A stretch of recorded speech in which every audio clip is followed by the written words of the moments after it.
It's 7:32, and we're going to go ahead and get started. I'm going to start with a little blurb first. Basically, thanks for coming. Welcome. This is a sip and saw through the Metal Arts Guild of Georgia. Just to give you a little background, the Metal Arts Guild of Georgia was formed in 1998 by a group of roaming artists who had been participating in local festivals, organizing tool swaps, tours of the local galleries, doing stone swaps. They decided to build an inventory of tools and equipment to support their needs. The Guild, in May 2015, the status of MAG changed and was formalized by the creation of a 501c3 nonprofit. A building was leased in Doraville, a community about 15 minutes north of the city center of Atlanta. MAG Studio in Doraville is one of the largest and best stocked studios in the Southeast for learning the ancient art of metalsmithing and jewelry making. In 2022, MAG launched a new website, added a robust schedule of classes at all levels, and expanded our offerings of live, in-person, and virtual workshops with artists from all over the country. Our classes, workshops, and open studio hours can be found on our website at metalartsguildgeorgia.org. We hope to see you there. If you're not a member already, we hope that you consider joining MAG and benefiting from our discounts on workshops, open studio program, and also things like sip and saw. All right. So basically, welcome everybody here. Sorry about the inconvenience of having had to reschedule. I hope that everybody that wanted to be here is here. I'm admitting one more person right now. Okay. And we're going to go ahead and get started because we have set aside an hour. Tonight's sip and saw, which hopefully will be the first of many to come in the next few months, is with Nash Quinn. Nash Quinn is going to be presenting a workshop for us on June 3rd and 4th from 10 to 4 each day, either live or virtually, called Spring-Based Mechanism. All right. Just to give you a little information on Nash, Nash was born and raised on a ranch in the Bighorn Mountains, Wyoming. I asked him if he was artistic or took art classes in high school, and he said no. He is a metalsmith who came by his love of the art of metalsmithing by happenstance while pursuing a degree in psychology. In his own words, Nash became an art major on a whim, and we're grateful for his whims. So Nash, how did all this happen for you? How did all that happen? Yeah, how did you become a metalsmith? I mean, I took the class basically. I was studying art as a second bachelor's in college. I had no idea what I was doing. All I knew was that college was a lot more fun than the real world sounded like, especially in like 2009, right after the sort of financial crisis. So I studied art just as a reason to stay in school and a chance to do something fun. Took a class called metalsmithing, thought that class would be like, I thought I was going to forge a monumental outdoor sculpture out of steel. And it was, of course, like much more of a jewelry scale class. And it just happened to match my sensibilities. I am the type of person who likes to fuss with really tiny little things. And that's sort of who you need to be to do this type of thing. And I've been incredibly fortunate to not really do anything else since. So did you get that degree in psychology? Yeah. And have you used it as much as you've used the metalsmithing? Absolutely not. I haven't used it one bit. So how long have you been doing what you do? I guess maybe like 12, 13, 14 years, something like that. I think that I took my first class in like 2010, 2000, yeah, maybe 2010. I don't really know. Yeah, like I said, it's a weird way to make a living, but it's better than having a real job. And where did you study? Where? I studied at the University of Wyoming for undergrad. I studied at Edinburgh University of Pennsylvania, which no longer exists under that name, for grad school. And then I got a whole lot of life experience at various craft schools and craft institutions across the country that has been invaluable. So basically, you told me that another way of looking at your spring-based mechanism class was that it's about anything that pops, clicks, or opens. So Yes, that is a true story. Anything that does one of those functions, minus opening, but anything that opens on its own is going to be doing so with some sort of spring-based mechanism. how did you become interested in spring-based mechanisms? I think that like a lot of people who study jewelry making and metalsmithing, sometimes you run across a thing, whether it's like a bracelet or a locket, that just sort of like clicks shut just so and is perfectly secure, or has like a fun or surprising feature where you push a button and it pops open. And I think like a lot of people, I see those things, I'm like, damn, that is awesome. Like, how do I make that? And no one taught me how to do that, you know, and I don't think that there are many people out there who will teach you how to do that, because that's the hard stuff. Like getting things to perform those functions is difficult. It requires a lot of technical problem solving, troubleshooting, engineering, and those things are hard. So I decided that I wanted to try and figure those things out, and I've spent I don't know, maybe the last like 5 or 6 years sort of like focused pretty intensely on figuring out spring-based mechanisms, to the point where I think that I'm like vaguely comfortable in sharing at least some of what I've learned. Okay. And can you give us some examples of spring-based mechanisms?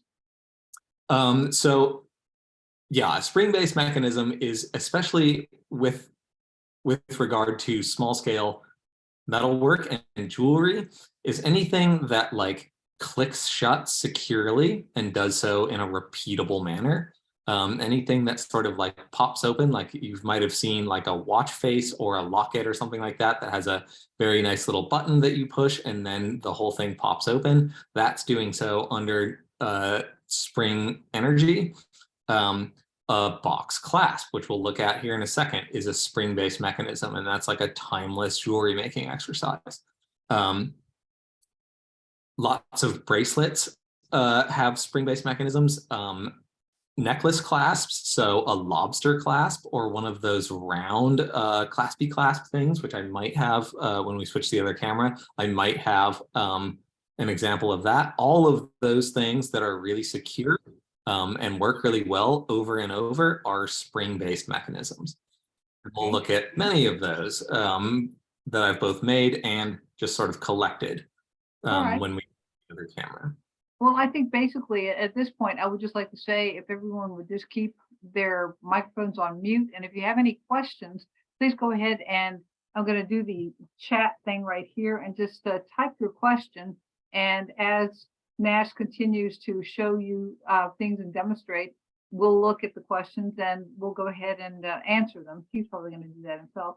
So we're going to go ahead and turn it over to Nash now, since we don't have a whole lot of time, but we've got enough time to get some information from Nash right now, and then field your questions. Okay.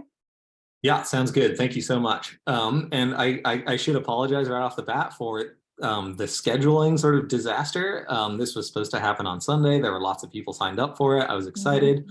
And then my internet crapped out, which is like, I've done a lot of online classes, and all the time, that's sort of a thing that's in the back of my mind, is like, man, if a student's internet sort of stops working, they'll be all right. You know, they can watch the recording and it's only one person affected. But man, this whole thing hinges around my internet working. And that day it didn't. Some sort of transformer exploded in the neighborhood. It killed the power for a while and killed the internet for a long time. Maybe not that long, but the landlords who like run that thing, they took their time getting it fixed. So I apologize for that. But without further ado, what I'm going to do right now is I'm going to go ahead and spotlight my bench view. And what I have here is a whole bunch of spring-based mechanisms, or like examples of spring-based thingies. Some of them I've made, some of them are very much commercial objects, right, that you are all very familiar with. And what I think we should do right off the bat is just define what a spring is, right? A spring is a mechanical object that stores energy. So a spring and a battery kind of do the same thing. A battery is like a chemical thing that stores energy in the form of electricity. A spring is a mechanical object that stores energy. And when you think of a spring, this is what you're thinking of, right? You are thinking of a spring like this. I think in my mind, at least, this is the most archetypal of all springs. It's a compression spring, and it is a helical spring, right? Helical meaning it spins in a spiral like a strand of DNA, right? And yes, this is an incredibly common type of spring. There are many types of helical springs, as you see here. Some of them operate like the compression spring. Some of them operate in this manner, right? You guys have all seen a spring like this where you pull it out and it snaps shut, right? You've seen that on your screen door. And that is a extension spring. So there are many types of springs, and I just wanted to start with these helical springs because they're the ones that you think of when you're thinking of how a spring works. I'm going to zoom this in a little bit and clear some of this garbage out of the way so that we have a clearer view. But there are many different types of springs, and I don't want to be too redundant with what I'm going to talk about in the workshop, but this thing right here is a thing for like clamping paper window shades, right? This is a mass manufactured plastic thing that is made to be cheap, right? And this thing has a fantastic example of a spring in it, which you can see right there. This is a little piece of steel. I can just pull that thing out. And this could not be simpler, right? This is a flat piece of steel that is tempered in such a manner that when I squeeze it, it releases energy, right? It's storing energy here and releasing it there. This is not a helical spring. It doesn't look like that sort of like archetypal, a cartoon image of a spring. But in fact, this type of spring is far more common than a helical spring. There's no name for this category of springs. This is just, I might describe this as a V spring, but any sort of piece of metal that stores a little bit of energy is functioning as a spring. It doesn't even have to be metal, really, but we're definitely going to focus on metal for the workshop because it is the most suitable material to make a spring out of. Here's another mass manufactured thing, right? This is a thing that it's for plants, right? It's for like clipping an orchid to its like a support thing. And this performs the exact same function, right? These things do the same thing, but this has this big C-shaped piece of wire that is the spring that makes this thing close. Here's yet another object that does the exact same thing. This is a little aluminum like clamp for low temperature electronic soldering. And it operates as a clamp, but what you can see here is that compression spring, that archetypal form of helical spring. So these three things right here all do the exact same thing. They all use different shapes of springs for it.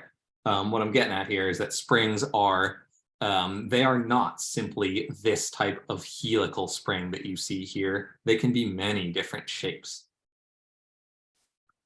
I should have said as well that this is like a very like small and intimate class. So this can totally be discussion based. If any of you feel like you want to unmute and like ask questions on the fly rather than writing them down, you're certainly welcome to do that. Again, yet another spring, right? You guys have all seen one of these things, one of these plastic hair clippy things. This thing has another form of helical spring in the back of it right there, which is a torsion spring, right? So it is wrapped into a spiral, but this thing stores its energy when it's twisted. So that's what springs are in a very sort of vague sense. Anything that stores and releases energy. We'll look at this thing as well, just because I like it. This is a like tea infuser, right? And it's a fantastic example of a spring that is built into the like ergonomics of this object. This thing right here is both the handle of the tea infuser and a spring that makes it want to stay closed all the time. I love things like this that have very simple functionality and an example of a smartly engineered spring built into them.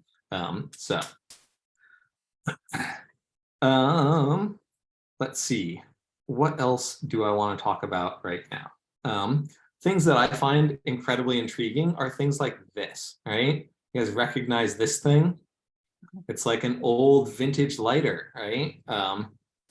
And this thing is a fantastic example of all different types of springs. There are many springs in operation in this object. And this is like the type of thing that like, it's little, it's metal, it's mechanical, it's pyromaniacal, and I love it, right? So one of the ways that I started to learn about how spring, like what a spring is and what the different types of springs are, is by reverse engineering things like this. And reverse engineering is just a fancy way of saying taking it apart and seeing how it works, right?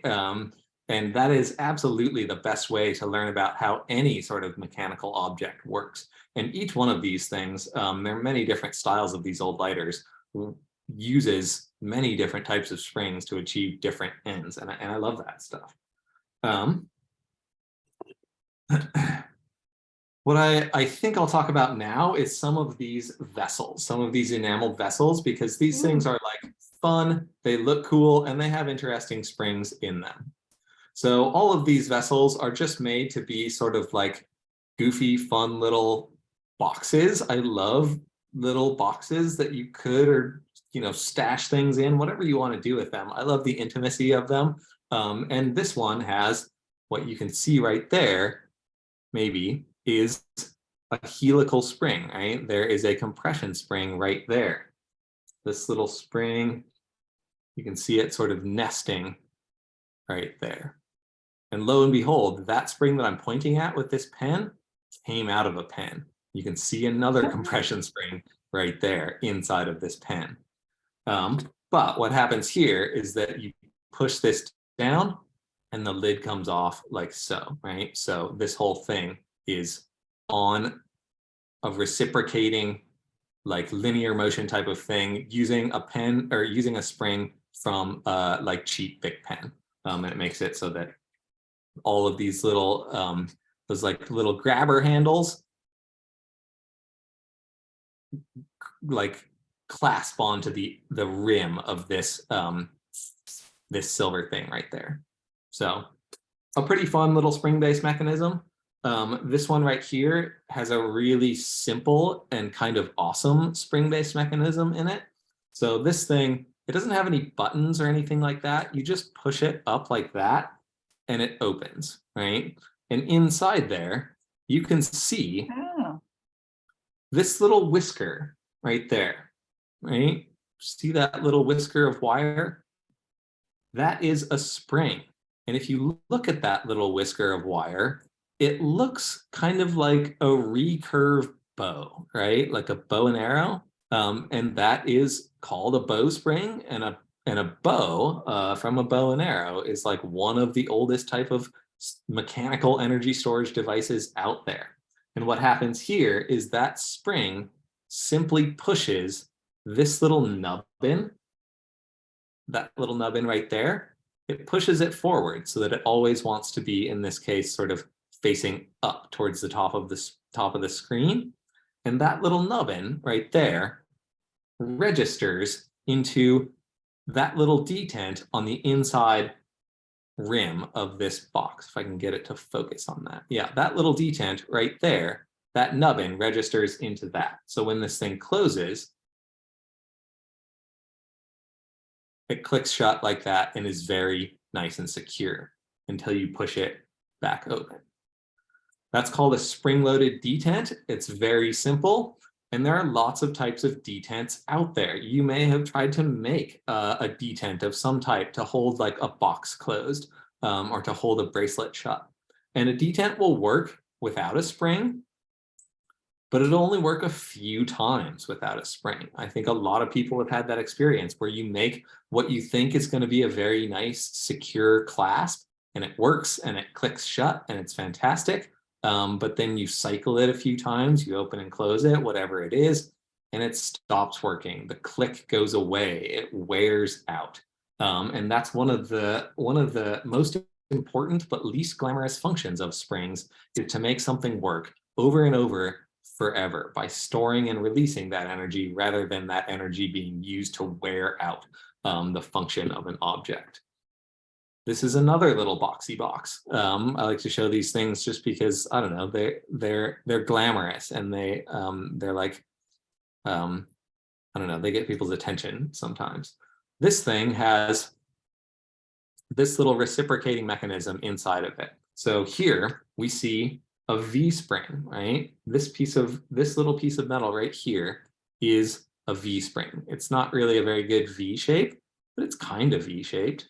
And what happens here is when you open the lid, that spring just clicks into these little detents. I'll see if I can get a better view of what's going on there. So there's a little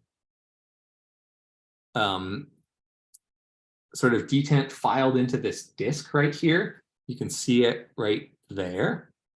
And when that moves around and gets to that spring, it clicks into place. And then you can move it around the other way. This is a little bit clearer view. There's another detent 180 degrees opposite, and it clicks into place there. And all that is doing is giving you a tactile and audible sort of sense of feedback of when this box is open and when it's closed, right? And what's going on here is that as that pin comes out, it locks into this hole that goes through the rim of the vessel, which you can see, you can sort of see that happening right there.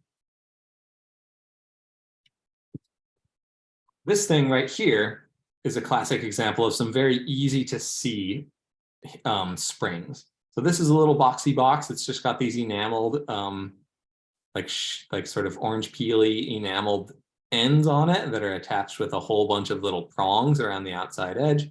And when you push this button, this little button right here, the lid pops up just a little bit, right? But it pops up because it's under spring tension, right? So I push that thing and it pops open. And you've got this, and you can see this spring right here, this little tab. That is what makes it pop open. If we look at the catch side of it, this is what we got going on.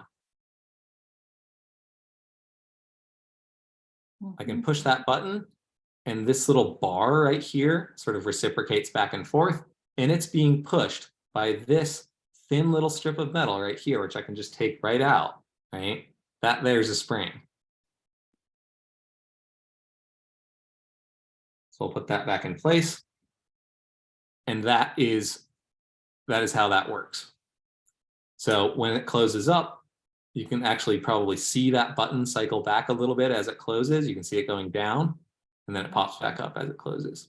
One of the things that we talk about at length in this class is the engineering of a clasp like this that closes up and latches shut securely. There are actually there's a fairly clear-cut set of rules about what makes that work.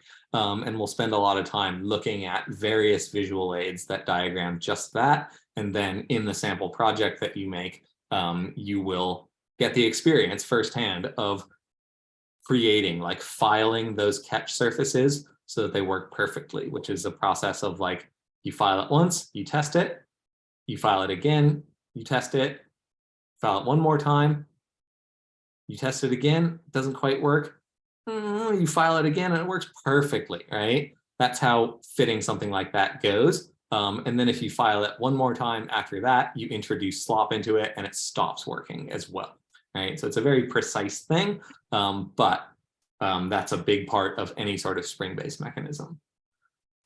This is another little boxy box right here that functions basically the same way. It's a little bit easier to see the catch surfaces here. When I push this button, this thing right here cycles back and forth underneath the energy of this tiny little spring whisker right here. And then the lid pops up under the energy of this little spring that is attached to the lid itself. And you can see exactly what's going on with those catch surfaces right there. As I push this down, it snaps shut like so. This one does have a little bit of play in it. I could have done better. When you think of spring-based mechanisms at jewelry scale, this is like kind of what you think of, right? I think that most people who've taken at least a few jewelry classes will or at least worn some bracelets will recognize this as a box catch, right? And this is a spring-based mechanism. So I've got that little button hanging out right there. I can push it down and this thing opens up. And what you see here, again, is a V-shaped spring, a very flat V. And when I close this thing up, you can watch that spring, that V-shaped spring, sort of get squeezed down a little bit as it all fits together. And then when it gets to the sort of closed contact point, you can watch that button pop back up. A timeless metalsmithing exercise, right? If you want to get good at the fussy stuff, make yourself one of these little guys. But you've probably also noticed, if you've lived with a piece of handmade jewelry that has a box catch on it, that sometimes they don't work that well, right? Sometimes they kind of die. They stop being as clicky and as loud and as secure as they used to be. And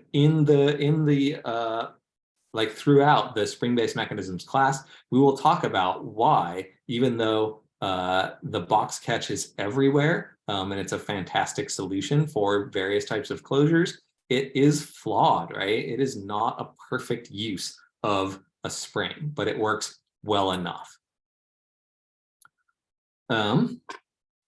What else do I have that we can look at? This thing is a ring that I just got back from a show. It was in a show for a really long time that was put together by, what's her name out of Philadelphia, whose name I'm blanking on. She's a million years old and has done a ton of jewelry stuff. She's like sort of the mother of American art jewelry. You guys know who I'm talking about? Helen Drett. Yes, thank you. This is in a show that she put together, and you can see again it's got a big long helical spring in the middle of it, and when I push it and compress that spring, it opens up, and then that spring pressure sort of clamps this ring down on your finger, keeps it in place. It's very practical. This is the type of ring that you want to wear every day. It's great for, you know, like you can do the dishes with it on. That's really cool. And I'm going to get this off my finger off camera. I don't like to wear rings because this happens all the time. Nash, how long did it Makes take you me to make that ring? It took me a while. There's a little bit going on in it. There are some linkages that are happening in there that took me a while to sort out. It never really worked out quite as well as I hoped it would. But there's a lot of engineering that went into this thing. It's kind of a fun object. That's fascinating. It's got gold plate on the underside. The top of it, this white surface, is powder coated, and that texture on there is achieved with a hydraulic press die. That I don't know if you've seen anything like that. It's like a cutting die, but it doesn't actually cut. It's like it just embosses. But it's fascinating, and I really love that sort of that like high relief texture that you get that's visible from both sides. That's cool. I use that exact same, or well, not the exact same die. I used a similar die for this brooch right here.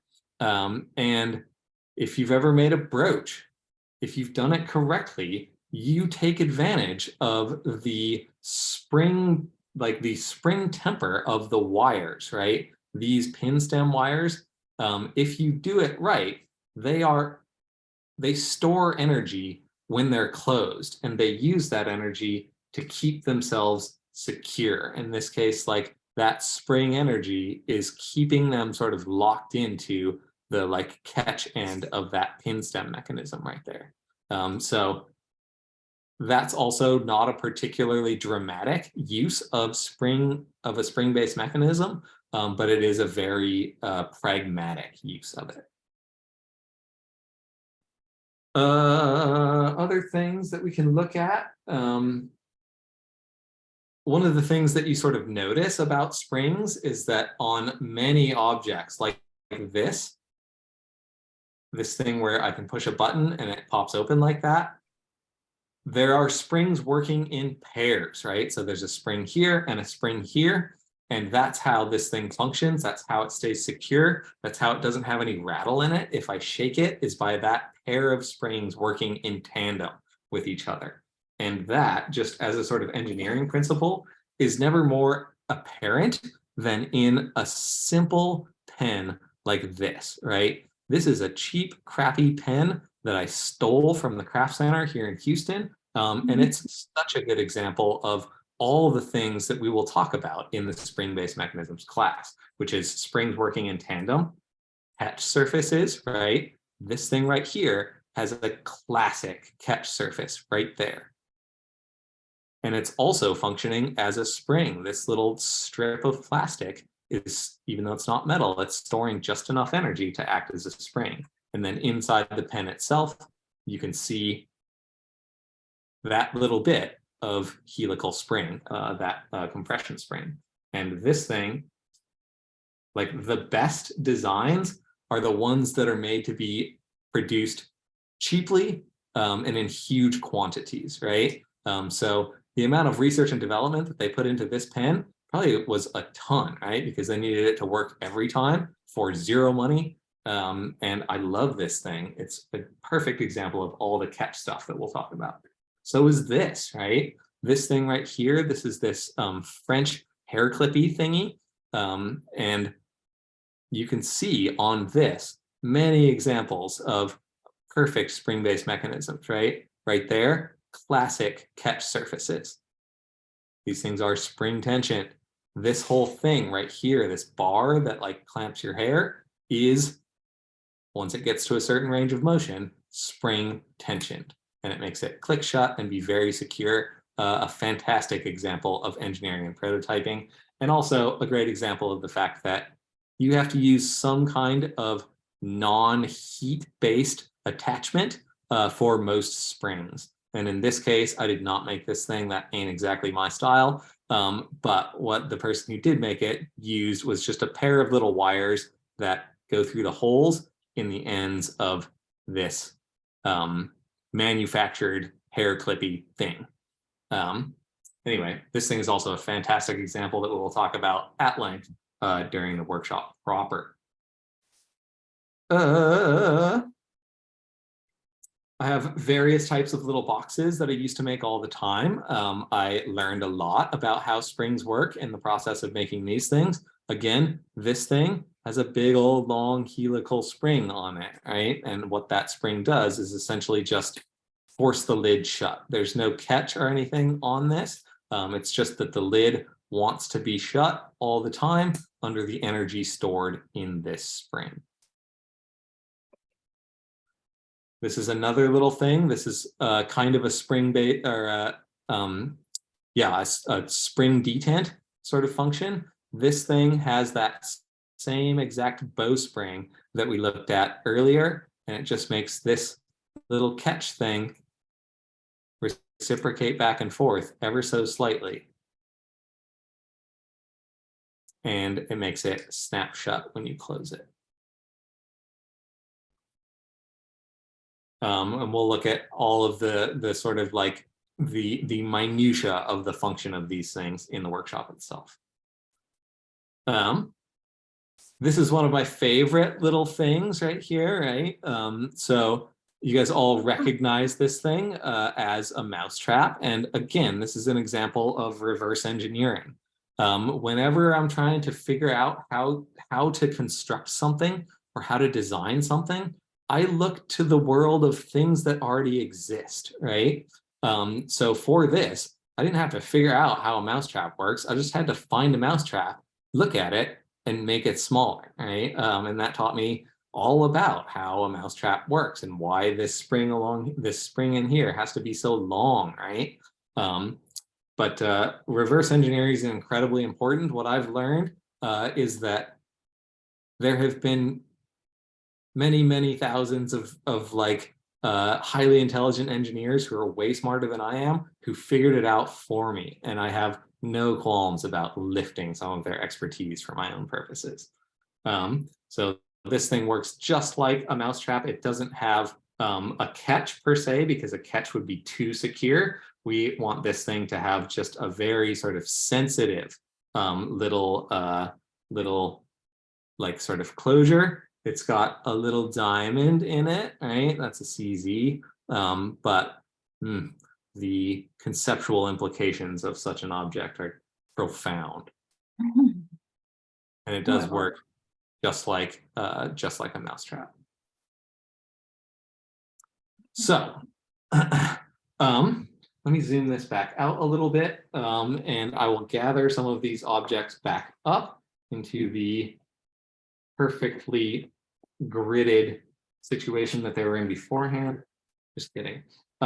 What I don't want to do right now is just launch into the workshop itself, because we will cover all of these things at length in the class. But I just wanted to give you a little bit of a preview of what it is that, like, I hope that sort of answers a little bit of your questions about what a spring is and where they can be found in objects like this. I will, give me 1 second, I will grab a lobster clasp. So one of these little tiny guys, right? This is a commercial lobster clasp, and you better believe that there is a little bitty torsion spring inside of this thing. I will also grab, if I can find one,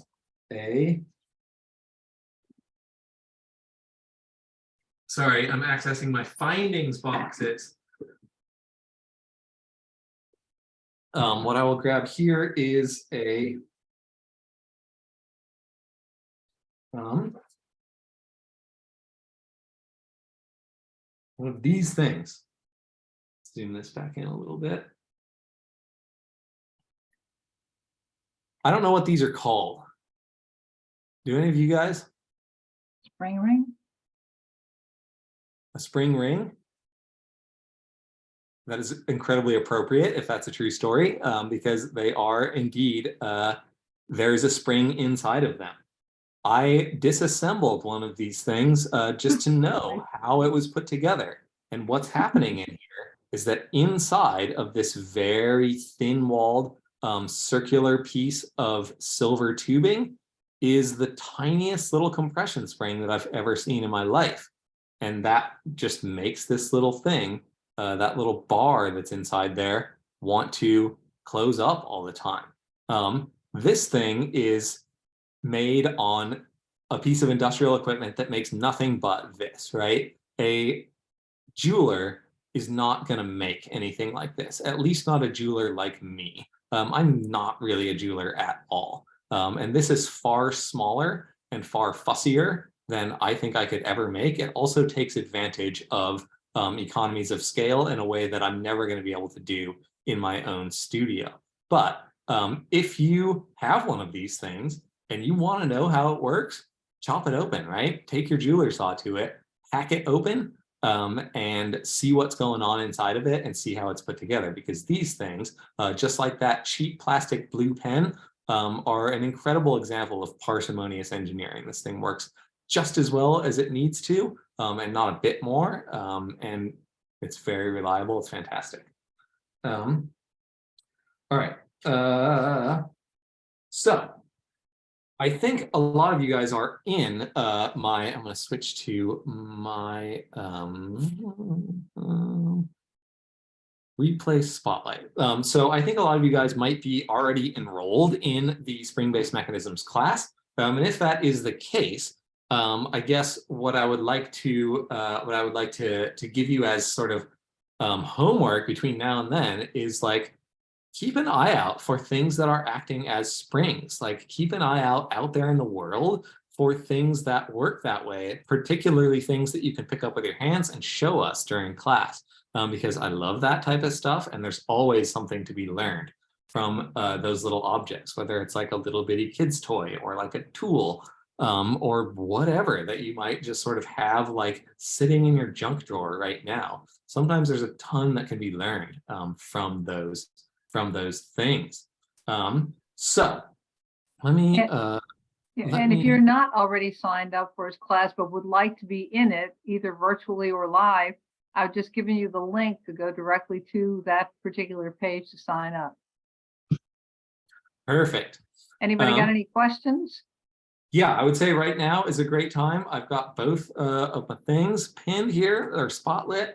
So all of my stuff is sort of hanging out right here. You guys can see all of these objects. If there's anything that you see right here that you want to see again or have questions about, now would be a great time for that. Or any insights about how spring, like any, I don't know, anything. So could I ask you a question? Yeah. Right next to the blue pen, there's something that looks like a ring. What is that? This thing?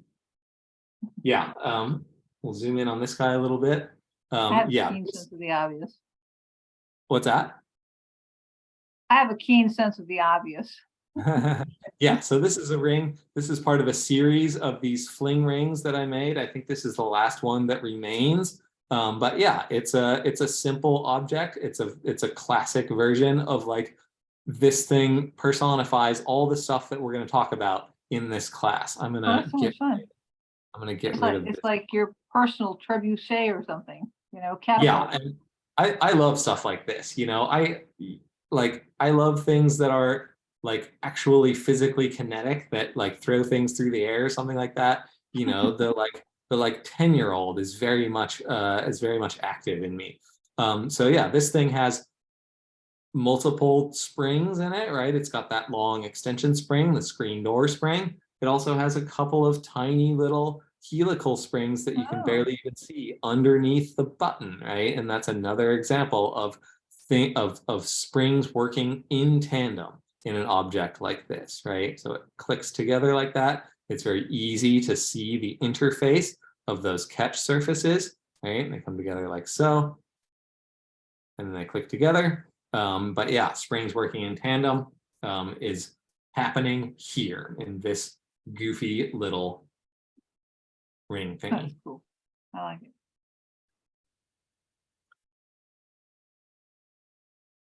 Anything else that you guys would like to see or have thoughts on? Are you using the same metal that your primary work is with, like on the silver pieces? Are all of your mechanisms silver? That's a fantastic question. So what's a good example of that? This thing right here. So all of everything that's going on here is silver, is sterling silver, minus the, if I can get it, camera to focus on it, minus the spring itself. So that V-shaped little spring right there, that is, it's like 80-20 like reticulation silver, right? So it has much more copper in it. It still looks like silver, so it matches the sort of like the rest of the fabrication, but it is more appropriate for a spring than sterling silver is. And that's a thing that we talk about extensively during the workshop, is what materials, what metals are appropriate for making springs out of and what aren't, as well as how to basically make a material have that property of elastic deformation that we need from a spring. So yeah, that is silver, or it's the springs themselves are 80-20. I think this is 80-20 as well. The springs that are in this thing, everything else is silver. Things like the hinges, that's all sterling silver as well. But yeah, that's a great question. Thank you.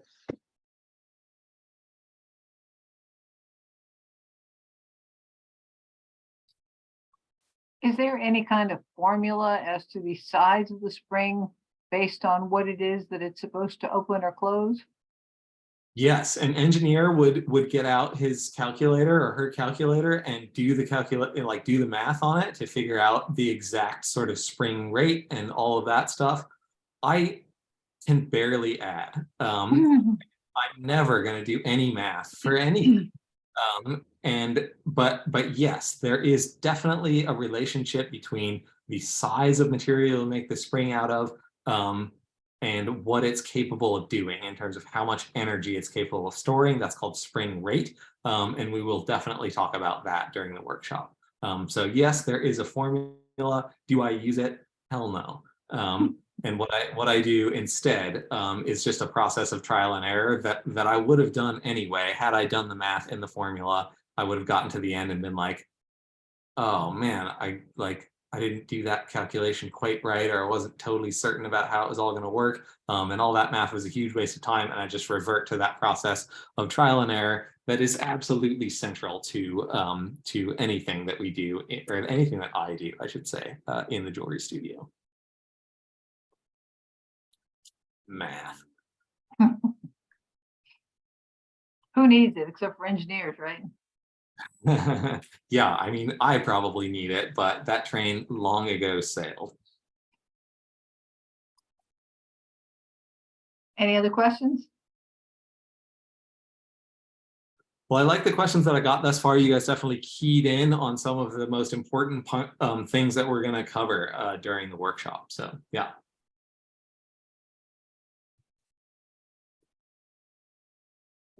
I know that was a little bit shorter than it should have been, but I think that if I go on further, I'm going to divulge too many things that that I want to save for the workshop itself. That's fine. Well, if there aren't any more questions, I don't know that there's anything wrong with ending early. So ladies, if you would like to say something or make a comment, you can unmute now and just say whatever it is that you'd like to say, even if it isn't a question. I have one more question. Have you, in doing this type of work, have you ended up creating your own specialty tools to be able to manage these things? Absolutely, all the time. And I tried to design the workshop around not having to, like, everyone have to have specialty tools. But yes, I will definitely talk about some of the things, some of the half measures that I've taken in order to get things to work right, and some of the sort of like last minute acts of desperation that you sometimes have to do. You know, something as simple as like just modifying this pair of pliers so that the ends touch like that. And I use that to set tube rivets in places that I wouldn't otherwise be able to access. So yeah, things like I'm constantly sort of like inventing tools, or, you know, proto tools, if you will. But yeah, that's a great question. I could just picture in my studio with what I have, the little springs would just be flying around. I'd spend more time looking for them. I have a feeling. They fly. They definitely fly. They will fly during the workshop. And that is part of the deal, is that this process is fussy. It can get pretty rowdy sometimes, and it can be really frustrating. But you know, as far as I know, that fussiness and that sort of like periodic frustration is part and parcel of making little complicated things. I don't think it can be designed out. And part of the reason that I love doing this stuff is the sense of achievement that I get at the end of it, where I'm like, holy smokes, like that took me way longer than I thought it would. But I learned from it, and the next time I do it, it'll take me half the time.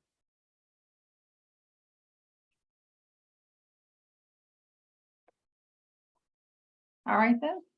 Any more questions? Any more comments? Well, tell your friends that after seeing this thing right here, that I maybe do have some idea of what I'm talking about, and can maybe at least remotely entertaining on camera, and that they should take the class. Absolutely. And I hope everybody's gotten the link. And if you know anybody else who would be interested in taking the class, please share this. If you haven't already signed up, please sign up. And thanks for tuning in. All right. Good night. Yeah, good night. Thank you, Nell, for emceeing that affair. Sure. Thank you, everybody. Thank you. Bye-bye. Bye.